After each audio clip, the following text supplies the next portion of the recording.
The first light of dawn creeps across the Austrian Alps like a wounded animal searching for shelter. Castle Itter sits perched on a rocky outcrop, a medieval fortress turned prison, its stone walls gray and ancient against the morning mist. The castle looks like something from a fairy tale, but this is no fairy tale. The war is dying. Everyone knows it. But dying things are the most dangerous. Castle Itter, Tyrol, Austria, May 4th, 1945. 5 days after Hitler's suicide. In the spring of 1945, the Third Reich was not surrendering. It was disintegrating. Like a body in its final convulsions, it thrashed and spasmed, and in those death throes, men did unspeakable things. The interior of the castle is cold. Not just temperature cold, though it is that, the kind of cold that seeps into your bones and stays there. This is the cold of fear. 14 men sit or stand in the Great Hall. They are not soldiers. They are ghosts of another world. A world of tailored suits and diplomatic dinners and the soft click of champagne glasses. Now they wear threadbare clothes. Their faces are gaunt. Their eyes are hollow. This castle held France's most valuable prisoners, former prime ministers, generals, a beloved tennis champion, men and women who once commanded armies, shaped policy, dined with kings. Edouard Daladier sits in a heavy oak chair, his hands folded in his lap. He was Prime Minister of France when the war began. He signed the Munich Agreement. He declared war on Germany. Now he is a prisoner in a castle, waiting to die. His face is stone, but his hands tremble. Beside him stands Paul Reynaud, his successor as Prime Minister. Reynaud is smaller, more energetic, but exhaustion has carved deep lines into his face. He paces, 3 steps one way, 3 steps back. He has been pacing for days. Reynaud speaks, his voice tight. They will kill us. You understand this, yes? When the Americans get close, the SS will execute us all. Daladier doesn't look up. Perhaps. Reynaud's voice rises. Perhaps? There is no perhaps. We are witnesses. We are symbols. We are... Daladier interrupts. Already dead. Reynaud stops pacing. The silence hangs heavy. Across the room, General Maxime Weygand stands at a narrow window, looking out over the valley. He is old now, 78, but his posture is still military straight. He commanded the French armies in 1940. He watched them collapse. He negotiated the armistice. Now he watches the mountains and says nothing. Near the fireplace, incongruous in this gathering of politicians and generals, sits Jean Barotra. He is 46, but he still moves like an athlete. He was Wimbledon champion, the bounding Basque. Women swooned when he walked on court. Now he sits in a castle prison, his tennis whites long gone, replaced by a worn wool sweater. Barotra speaks to no one in particular, a dark humor in his voice. I once played an exhibition match in Berlin, 1937. Goebbels was in the box seats. He sent champagne to my dressing room afterward. He pauses. I wonder if he knows I'm here. No one answers. The sound of boots on stone echoes from somewhere deeper in the castle. Everyone freezes. The footsteps are irregular, stumbling. Then they stop. A door slams. Silence. Then a single gunshot cracks through the morning air. The prisoners look at each other. They know what that sound means. They've heard it before. Suicides have a particular quality, a finality that echoes differently than murder. A younger prisoner, Andreas Krobot, a Czech electrician who was imprisoned for resistance activities, moves to the door and peers out. His face goes white. Krobot speaks quietly. The commandant. He shot himself. Reynaud moves quickly to the door. Others follow. They crowd into the narrow corridor. The body of Sebastian Wimmer, the castle's SS commander, lies crumpled at the base of a stone staircase. His Luger is still in his hand. Blood pools beneath his head, spreading across the ancient flagstones in a dark halo. His eyes are open, staring at nothing. Wimmer had been deteriorating for weeks. The orders from Berlin had stopped coming. The chain of command had dissolved. He'd been drinking more, sleeping less, pacing the ramparts at night like a ghost. This morning, he'd made his choice. Wehrmacht speaks, his voice measured. He was afraid of what was coming, afraid of being held accountable. Renaud kneels beside the body, careful not to touch the blood. He takes the Luger. The gun is still warm. He checks the magazine. 3 rounds left. Renaud stands. We are alone now. No guards, no commander. Just us and whatever comes through that gate. Daladier finally moves, his old joints creaking. Then we defend ourselves. Barotra lets out a short, sharp laugh. With what? Our bare hands? I'm a tennis player, not a soldier. Wehrmacht turns to face them all. I am a soldier, and I say we arm ourselves with whatever we can find. Kitchen knives, fire pokers, tools from the workshop. If the SS come for us, they will not find us waiting like sheep. The word spreads through the castle. Within an hour, the prisoners have transformed from passive captives to desperate defenders. They move through the rooms, gathering weapons. A meat cleaver from the kitchen, a hammer from the carpenter's shop, an old hunting rifle found in a storage room, rusted but functional. 2 rounds of ammunition. Marie-Agnes Caillot, sister of Charles de Gaulle, wraps her hands around a cast-iron poker. She is 63 years old, but her grip is firm. She catches Renaud's eye and nods. They do not need to speak. The castle is built for defense. Narrow windows, thick walls, a single gate. For 800 years, it has withstood sieges. Perhaps it can withstand one more. But they all know the truth. If a determined SS unit comes, if Himmler's fanatics decide to erase the evidence of their war crimes, no amount of kitchen knives will save them. They need a miracle. They need an army. 12 miles away, in the village of Vorgl, Major Josef Gangl stands in the ruins of what was once a bakery. The building took a direct hit from American artillery 3 days ago. The owner, Herr Kessler, is dead. His wife is dead. Their daughter is missing, probably dead. Gangl is 41 years old. He has been a soldier for 23 years.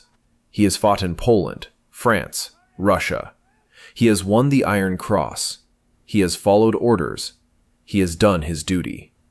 Now his duty is to a dead regime. He wears the Feldgrau uniform of the Wehrmacht, but the uniform feels like a costume now, like he's playing a role in a theater that's burning down around him. The swastika armband on his left sleeve mocks him. His men, 10 soldiers from various shattered units, watch him with hollow eyes. They are boys, mostly. 17, 18 years old, drafted in the final desperate months. They have seen things no one should see. Private Wegscheider, barely 16, sits on a pile of rubble, his Kar 98K rifle across his knees. He's crying silently, tears cutting tracks through the dust on his face. Gangl moves to him, kneels. Wegscheider, look at me. The boy looks up. His eyes are red. Gangl speaks quietly. It's over. You understand? The war is over. Hitler is dead. Berlin has fallen. There is no more Reich. Wegscheider's voice breaks. Then why are we still here? It's the question Gangl has been asking himself for days. Why are they still here? Why haven't they surrendered? Why haven't they thrown down their weapons and gone home? The answer is complicated. Fear of being labeled deserters. Fear of the SS. Fear of what the Americans might do to prisoners. Fear of admitting that everything they fought for, everything they believed in, was a lie. But mostly, it's inertia. The machinery of war doesn't stop just because the emperor is dead. Gangl stands. Because we have one more mission. The men look at him. Gangl continues. There are French prisoners at Castle Itter. Important prisoners. Prime ministers. Generals. The SS will kill them when the Americans get close. We're going to stop that from happening. Sergeant Linson, a veteran from the Eastern Front, steps forward. Herr Major, with respect, those prisoners are the enemy. Gangl turns to him. The enemy? Who is the enemy now, Linson? The French? The Americans? The SS who shoot German soldiers for not wanting to die in the last week of a lost war. He pauses. I'll tell you who the enemy is. The enemy is men who murder prisoners. The enemy is fanatics who would rather burn the world than admit defeat. That is the enemy. Silence. Then Linson nods slowly. What do you need us to do? First, we need allies, and I know where to find them. 3 miles south, Captain Jack Lee of the U.S. Army's 23rd Tank Battalion sits on the turret of his M4 Sherman tank, smoking a cigar. The tank's name, Besotten Jenny, is painted in white letters on the gun barrel. It's a stupid name. Lee's crew picked it after a 3-day pass in Nancy involved a French girl named Jenny and too much Calvados. Lee didn't have the heart to make them change it. The tank smells like every tank. Diesel fuel and gun oil, and the particular funk of 5 men living in a metal box. The radio crackles with traffic. The war is winding down, but no one has told the SS. Small units of fanatics are still fighting, still killing. Lee is 32. He's from New York, from the Bronx, from a neighborhood where everyone knew everyone and the biggest drama was whose team won the stickball game. That world seems impossibly distant now. He's fought across France and into Germany. He's seen Dachau. He's seen things that will wake him up at night for the rest of his life. He's also seen moments of unexpected grace. A German soldier sharing his rations with a starving child. An old woman sheltering American wounded. War doesn't make sense. It never has. His driver, Corporal Pollock, climbs up beside him. Captain, we got a situation. Lee doesn't move. We always got a situation, Pollock. This one's different. There's a German officer at the checkpoint. Wehrmacht, not SS. Says he needs to talk to you. Says it's urgent. Lee takes the cigar from his mouth. A German officer wants to talk to me. Yes, sir. He armed? Sidearm. He surrendered it to the MPs. Lee slides off the turret. Well, this ought to be interesting. The checkpoint is a hastily erected barrier, sandbags and a striped pole across the road. 2 military policemen stand guard, their M1 carbines ready. Between them stands a German officer, Major Joseph Gangl. He stands at attention, but there's something in his posture that isn't quite military. It's the stance of a man who has made a decision and won't be moved from it. His uniform is clean but worn. His face is weathered, lined. His eyes are intelligent. Lee approaches slowly, his hand resting on the holster of his Colt 45. He doesn't draw it. Not yet. Lee speaks. I'm Captain Lee. You wanted to talk? Gangl responds in careful English. Captain, thank you for seeing me. I am Major Joseph Gangl, Wehrmacht. I have come to ask for your help. Lee almost laughs. You want my help? Yes. Buddy, I don't know if you noticed, but we're on opposite sides of this thing. Gangl doesn't blink. There are no sides anymore. There is only what is right and what is wrong. Lee studies him. The German doesn't look like a fanatic, doesn't look like he's lying. Looks like a man at the end of his rope. Lee speaks. Talk. Gangl does. He explains quickly, precisely. Castle Itter, 14 French prisoners, former Prime Ministers Daladier and Reynaud, General Weygand, the tennis player Barotra, others. The SS commander committed suicide this morning. The prisoners are unguarded. But elements of the 17th SS Panzer Grenadier Division are in the area. When they learn the prisoners are undefended, they will come. They will execute them all. Lee interrupts. And you care about this why? Gangl meets his eyes. Because I am tired of murder. The words hang in the air between them. Lee pulls on his cigar. It's gone out. He doesn't relight it. You're asking me to take American soldiers into hostile territory to defend German prisoners who happen to be French. Gangl nods. Yes. And you'll help us. Yes. Why should I trust you? Gangl reaches slowly into his pocket. The MP's tense. He withdraws his hand carefully. In his palm is an iron cross, the second-class medal. He looks at it for a moment, then drops it on the ground. Gangl speaks. Because I am done with that war, and this is a different one. Lee looks down at the medal in the dust. Then he looks at Gangl. Then he makes a decision that will define the rest of his life. Lee speaks. Pollock, get Besotten Jenny ready to roll. We're going to a castle. Pollock stares.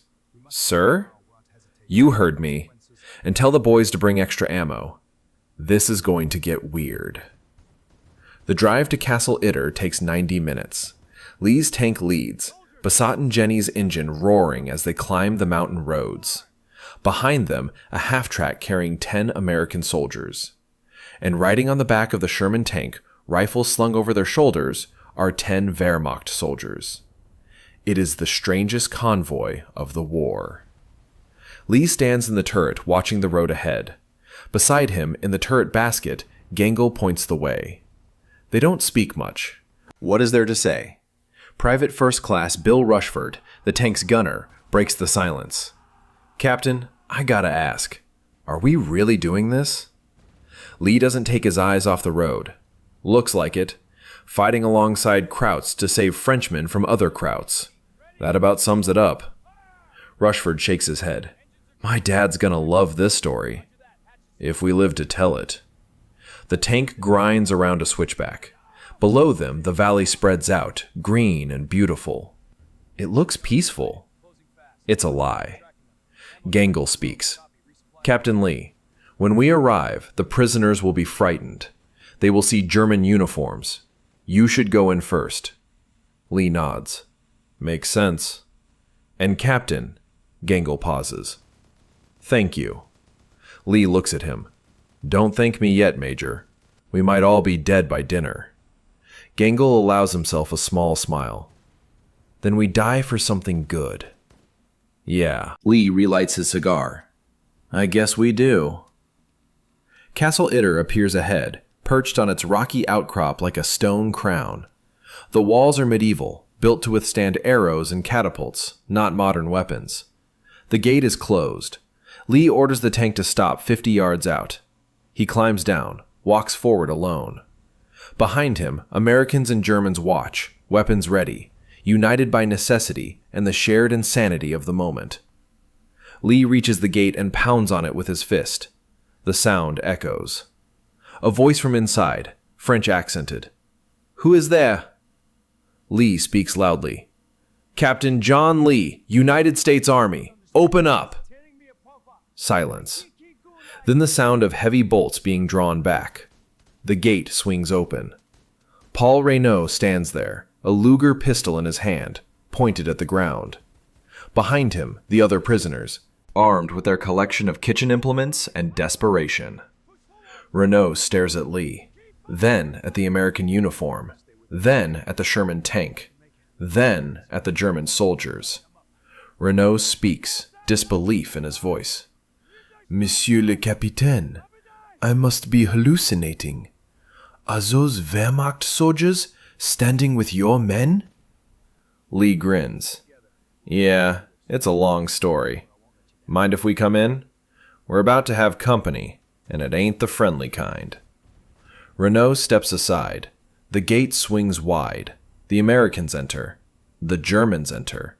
The prisoners stare. History, in this moment, has become completely unmoored from reality. Inside the castle courtyard, Lee takes charge immediately. He's been trained for this. Defense of fixed positions, overlapping fields of fire. He surveys the walls, the gate, the angles. Lee speaks, his voice sharp. Gangl, get your men on the east wall. Pollock, move Jenny into position covering the gate. Rushford, I want you on that turret gun. Everyone else, find firing positions. We've got maybe an hour before the SS figures out where we are. The men move. Germans and Americans, working together, setting up machine gun positions on the medieval ramparts. It's surreal. It's impossible. It's happening. Barotra approaches Lee. Captain, I am Jean Barotra. I must tell you, this is the most extraordinary thing I have ever witnessed. And I once played tennis against Bill Tilden at Wimbledon in front of the King of England. Lee is busy positioning sandbags. Yeah, well, let's hope we all live long enough for you to tell people about it. Is there anything I can do to help? Lee looks at him. You any good at running? I was the fastest man on the tennis circuit. Good. If things go south, you're going over that wall and running to the nearest American unit. You bring back reinforcements or we're all dead. Understand? Barotra nods, suddenly serious. I understand. On the east wall, a strange scene unfolds. Sergeant Linson, the German, positions an MG-42 machine gun. Next to him, helping feed the ammunition belt, is Corporal Edward Simchik, American, from Chicago, whose grandparents came from Poland. They work in silence for a moment. Then, Linson pulls out a pack of cigarettes. He offers one to Simchik. Simchik takes it. Linson lights both cigarettes with a Zippo. They smoke. Linson speaks in broken English. Yesterday, we kill each other. Today, we die together. Funny, yes? Simchik takes a long drag. Yeah, hilarious. You have family? Wife, 2 kids. You? Mother, in Bavaria. Linson pauses. I have not seen her in 3 years. You'll see her again. Linson looks at him. You think? We're gonna make it through this. We didn't survive this whole goddamn war just to die defending a castle in Austria. Linson nods slowly. Yes. Okay. We make it. They shake hands. It is a small gesture. It means everything. In the great hall, Renault stands with Daladier and Weygand, watching the preparations. French politicians watching German and American soldiers prepare to defend their lives. The irony is almost unbearable. Weygand speaks quietly. I fought the Germans in the First War. I surrendered to them in the Second. And now they fight to save me in the Third. He shakes his head. History has a sense of humor. Daladier says nothing. He simply watches Major Gangl directing his men with calm efficiency. Finally, he speaks. That German officer, Gangl. He is risking his life for us. Why? Renault considers. Because he is a good man in a bad uniform. Are there such things? Apparently. Outside, the afternoon sun begins its descent toward the mountains. The shadows lengthen. The temperature drops. Lee checks his watch. 16:45. Hours. He climbs up to the highest point of the castle, a small tower that gives a view of the valley below. And that's when he sees them. Trucks, half-tracks, infantry, moving up the road from the south. The black uniforms are visible even at this distance. The 17th SS Panzer Grenadier Division. Lee climbs down quickly, his heart pounding. He finds Gangl. They're coming. Maybe 100 men. Armor support. Gangl nods grimly. Then it begins. Lee shouts, Everyone to positions! Here they come! The defenders scramble. Americans and Germans side by side on the walls. The prisoners take cover in the interior rooms, away from windows. Besotten Jenny's engine rumbles to life. Rushford swivels the turret, sighting down the road. The SS convoy stops 500 yards out. Tiny figures dismount from the trucks, officers gesturing, men spreading out into assault positions. Then silence.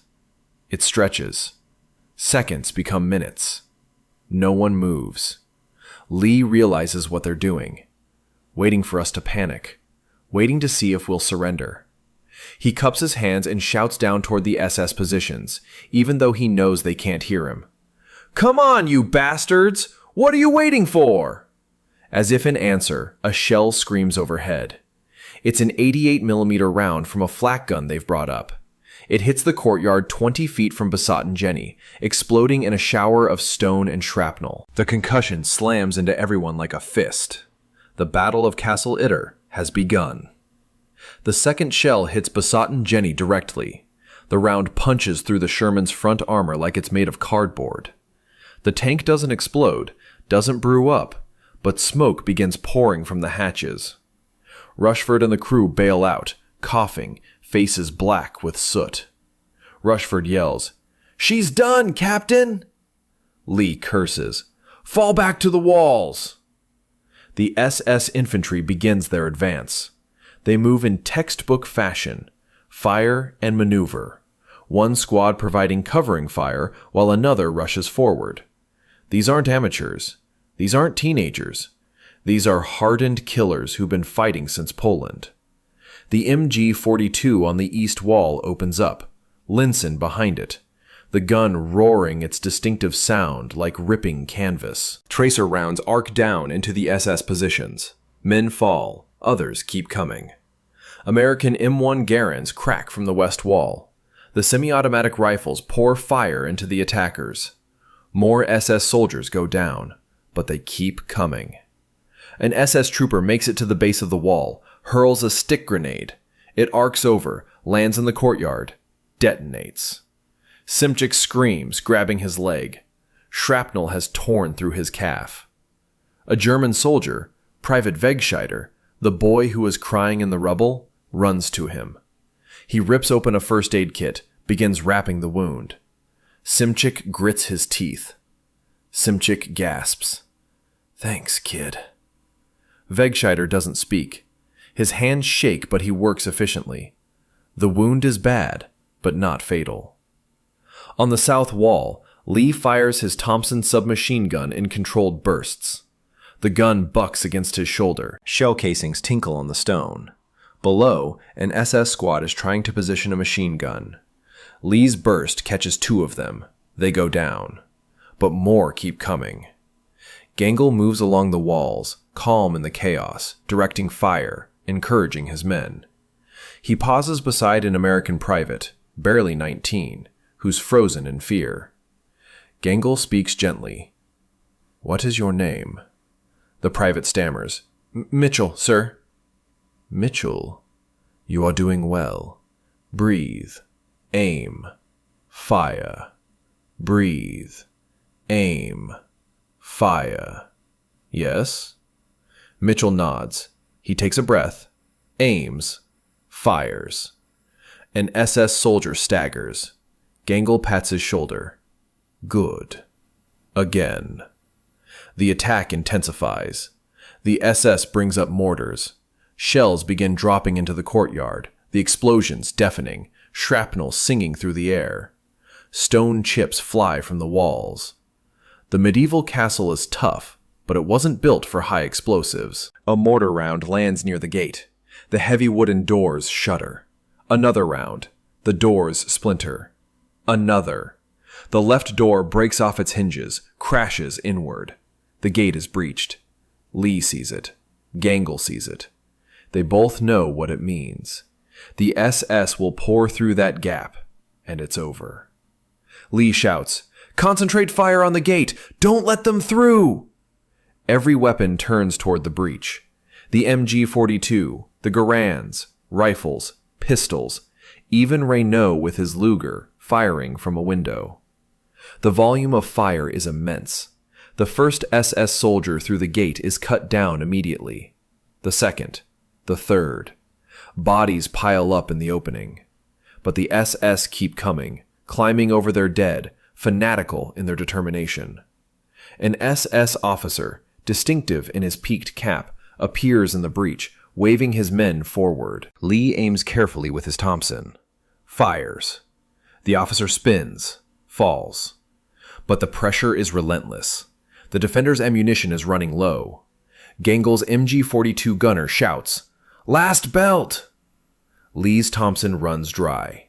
He drops it, draws his Colt 45. 7 rounds. That's what stands between him and death. This is it. This is where they die. And then Paul Reynaud does something incredibly stupid. Reynaud emerges from the great hall, walking toward the gate. He's unarmed. His hands are raised. He's shouting in French and German, trying to negotiate, trying to stop the slaughter. Major Gangl sees him, sees the sniper in the window across the valley, the one everyone's missed, sees the rifle barrel tracking toward Reynaud. Gangl doesn't think. There's no time to think. He runs. 3 strides. He slams into Reynaud, shoving him aside. The sniper's bullet catches Gangl in the chest. The impact spins him. He falls. Blood spreads across his Feldgrau uniform, soaking the fabric, turning it black. Time stops. Lee sees it happen. Rushford sees it. Linson sees it. The German soldiers see it. The Americans see it. The French prisoners see it. A Wehrmacht officer has just died saving a French politician. Gangl lies on the stone courtyard, his breath coming in shallow gasps. Blood bubbles at his lips. Reynaud crawls to him, tears streaming down his face. Reynaud speaks, his voice breaking. Why did you do that?" Gangl's eyes find him. He tries to smile. His voice is barely a whisper. "Because it was right." His eyes close. His breath stops. Major Joseph Gangl is dead. For a moment, the battle pauses. Even the SS seem to sense something has happened. Something important. Then Sergeant Linson stands up on the wall. He tears off his helmet. He screams in German at the SS positions, raw grief and rage in his voice. "Murderers! Cowards! You killed a better man than any of you!" The SS answer with gunfire. Linson ducks, but his eyes are blazing. He turns to the remaining defenders, German and American. "For Gangl! For the Major!" They take up the cry. "For Gangl!" The defenders fight with renewed fury. But fury doesn't create ammunition. The MG-42 runs dry. The Garands are down to single rounds. Lee has 3 bullets left in his Colt. They are going to lose. Barotra appears at Lee's elbow. "Captain, it's time." Lee looks at him, then nods. "Go. Run like hell." Barotra moves to the north wall, the lowest point. The tennis champion, the man who once vaulted the net at Wimbledon, climbs up. He's 46 years old, but his body remembers. He vaults over the wall, drops 15 feet, lands, rolls, comes up running. An SS soldier sees him, fires. The round misses. Barotra runs faster. He disappears into the tree line. The battle continues. Minutes pass like hours. The defenders are down to knives and rifle butts. The SS are at the gate, pouring through. This is the end. And then, from the valley below, a sound. A beautiful sound.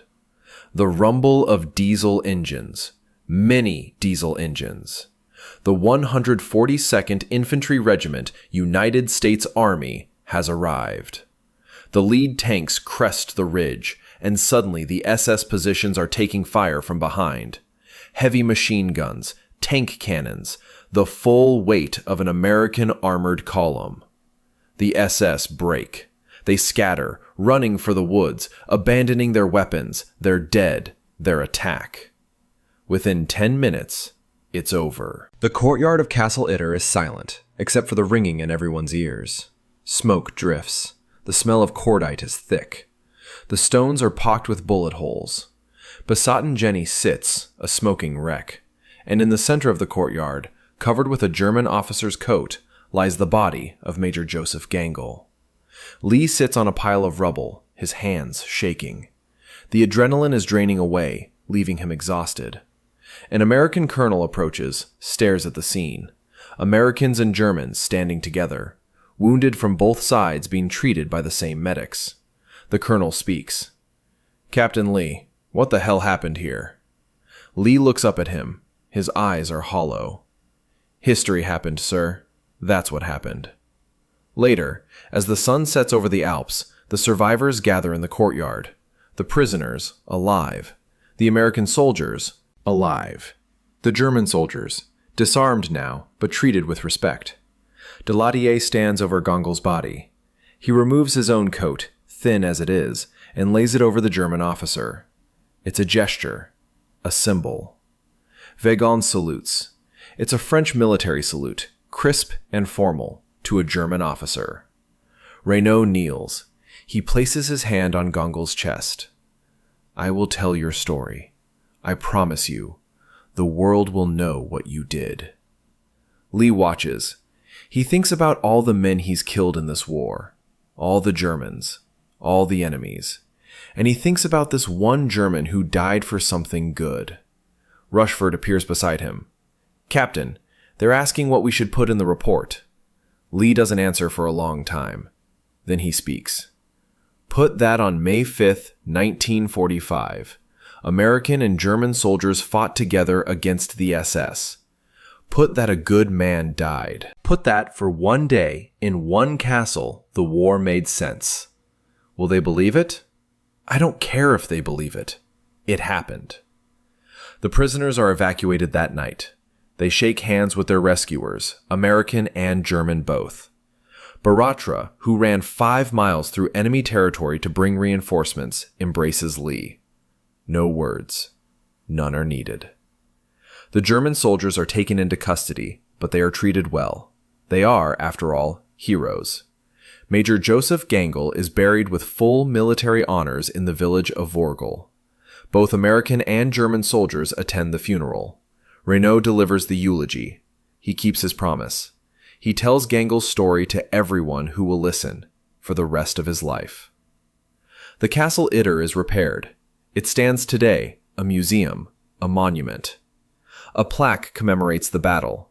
It lists the names of the defenders, American names, German names, side by side. Lee returns to New York. He never talks much about the war, but sometimes, late at night, his wife finds him on the porch, smoking a cigar, staring at nothing. She asks him what he's thinking about. He tells her about a castle, about a German officer who threw away his life to save an enemy, about the day the war stopped making sense and started making sense at the same time. She asks him if it was worth it. He shows her a letter. It's from Renaud, from France. In it, the former prime minister thanks Lee. He tells him that Gangl's widow has been taken care of, that his children are in school, that his name is remembered with honor. Lee folds the letter carefully. Yeah, it was worth it. The Battle of Castle Itter stands alone in the history of World War II. It is the only time American and German forces fought together against a common enemy. It is a story of courage, of redemption, of humanity asserting itself in the midst of inhumanity.